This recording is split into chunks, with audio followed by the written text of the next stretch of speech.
আমাকে মাজার পূজারী বলা হয়। কারণ কি? আমি মাজার জিয়ারত করি। ভণ্ড বলা হয়, মাজার পূজারী, ট্যাগ, যত ট্যাগ দেওয়া লাগে সবকিছু দিচ্ছে। কারণ কি? রাসূলের মুহাব্বত। কারণ কি? ওলি আল্লাহদের মুহাব্বত। কারণ কি? মাজার শরীফ জিয়ারত। কারণ কি? দাঁড়ায় দাঁড়ায় রাসূলকে কিয়াম করে সালাম প্রদান করা। কারণ কি? রাসূলকে নূর মানা। কারণ কি? রাসূলের ইলমে গায়েবের খবর এটা বিশ্বাস করা। এটাই একমাত্র কারণ।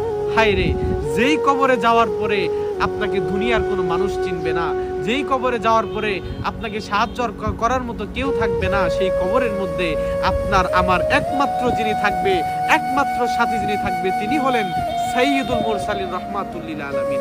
আর দুনিয়াতে থেকে সেই নবীর বিরুদ্ধেই, সেই নবীর সম্মানকে খাটো করার জন্য আপনারা লেগে পড়েছেন।